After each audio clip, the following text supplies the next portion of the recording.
Based on my research, mas maganda na cheap yung kulay. So, itong 1, ibig sabihin 1K. Kapag natalsikan ng gas yung cover mo, so punasan mo lang kaagad. So sa video na to guys, pag-uusapan natin yung mga parts na pininturahan natin sa ating motor.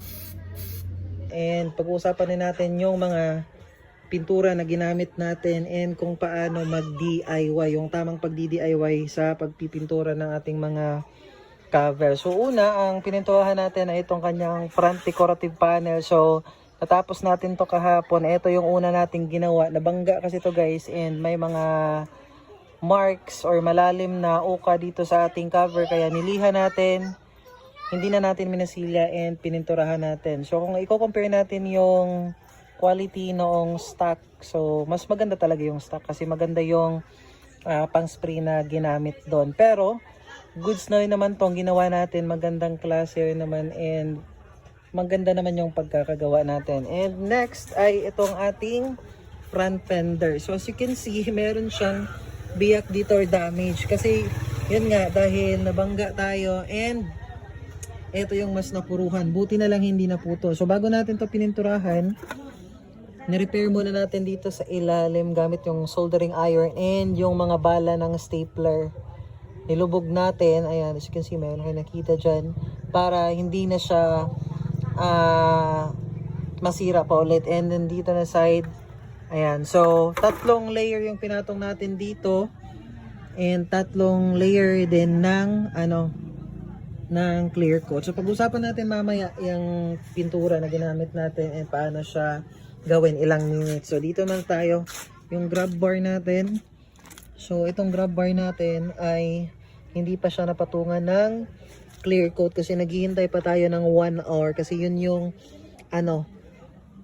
standard bago natin patungan ng clear coat itong ating base color. And then ito yung cover ng ating brake master pump. So ang ginawa natin, pinapatuyo na lang natin to.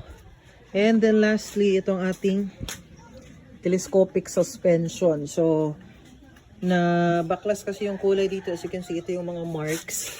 So ang ginawa natin is nilihan natin ng 400 grit with sanding, binasa natin ng tubig and then yun nga, nisprayhan natin and then pinatungan natin ng dalawang layer ng ng top coat para tumagal at hindi na mabaklas uli.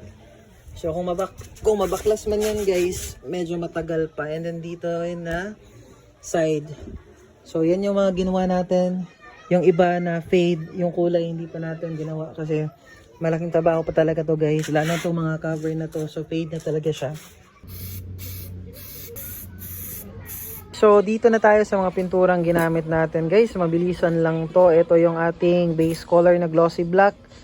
Binili natin sa Mr. DIY. So huwag nyo akong i-judge. Bago nyo ako i-judge, panoorin nyo muna yung buong video. And paired with clear coat ng Samurai. So ito yung kanyang code. Explain ko mamaya kung ano ibig sabihin ng 1. So before ko to ginawa guys, yung option 1 ko is bibili ako ng Samurai na base color pero hindi ko na siya papatungan ng clear coat. Yung option 2 ko naman, mura yung ating kulay pero papatungan natin ng clear coat kasi nga wala tayong sapat na budget. And based on my research, mas maganda daw yung option 2 na cheap yung kulay pero papatungan ng clear coat. Kasi yung clear coat yung pinaka-importante kasi ito yung magpipreserve ng kulay natin and para ma-prevent yung scratch and yung sunburn sa mga kulay natin. And tatagal yung finish, yung tingkad ng kulay na in-apply natin kasi yan yung ng clear coat. So yun yung option 2 na sinunod natin. So cheap, 73 pesos lang to guys. Ito 73 and ito is 320. Mas may magandang klase pa neto guys, yung 2K. Yun yung gasoline and petrol resistance. Kapag nabuhusan yung cover mo ng gas, hindi ka mag-worry kasi nga meron siyang ganong protection. Pero mahal, nasa around 850 to 890 pesos. So ito lang yung binili natin, itong medyo mas mura. So itong 1, ibig sabihin 1K. Meron pa rin siyang gasoline resistance kapag natalsikan ng gas yung cover mo. So, punasan mo lang kaagad. So, hindi siya mag-fade. Pero kapag nababad, so, ibang usapan na yon. So, sa pag-a-apply naman, meron tayong sinusunod. So, meron tayong tinatawag na curing time.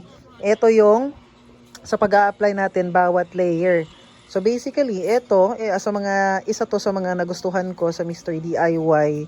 Kahit mura lang siya, yung kanyang curing time is 2 minutes. So, kapag nagle-layer 1 ka, kasi 3 layer lang yung standard na mag-i-apply natin. Kapag nagpipintura ka, dapat 3 layers lang yung standard. Huwag mong gawing 5 layers kasi magfo-flow yung paint and matagal siyang matuyo and magkakaroon ng mga konting bubbles kasi nga hindi pa tuyo yung nasa ilalim kapag makapal yung or kapag madaming layer ng paint yung pinatong mo. So dapat ang gawin nyo lang is manipis pero 3 layer. Wag naman 3 layer pero makapal yung bawat layer kasi same pa rin yung mangyayari. Dapat manipis lang bawat layer. And sabi dito, bawat layer, kapag natapos mo na yung layer 1, after 2 minutes, pwede ka nang magpatong ng bagong layer. Pero ang ginawa ko para optimal talaga, ginawa ko siyang 5 minutes yung pagitan bawat layer. So kapag natapos ko na yung layer 1, maghihintay na lang ako ng 5 minutes bago ko patungan ng layer 2 and 5 minutes bago ko patungan ng layer 3. Sa pag-apply naman ng clear coat, maghihintay ka ng 1 hour after mong gawin yung layer 3, maghihintay ka ng 1 hour bago mo patungan ng clear coat. And then, sa pagpapatuyo naman, mag-aantay ka ng 3 to 7 days bago mo gamitin yung cover mo. So, 3 days okay na, pero hindi pa talaga siya 100% natuyo. Yung ilalim niyan, so meron pa siyang mga chemical reaction, hindi pa siya 100% dry. So, kapag ginamit mo kaagad, sabihin natin, just like this one, ito yung unang ginawa natin kahapon. So, mga 3 PM siguro. So, kapag hawakan natin, ayan, tuyo na siya guys. Okay na siya sa mata natin, pero hindi pa talaga siya 100% natuyo. So, for example, kapag kinabit mo yan kaagad sa motor, and ginamit mo yung motor, and natalsikan ng buhangin, or nadumihan ba, so, posibleng magkakaroon ng mga bukol-bukol or marks dyan sa cover natin. So, para safe, kagaya nito, okay na yung kanyang pintura para hindi masira yung ating pintura, hindi magkakaroon ng back job. So maghihintay tayo ng 3 to 7 days para completely healed or cured na talaga or tuyo na yung ating pininturahan. So yan lang guys.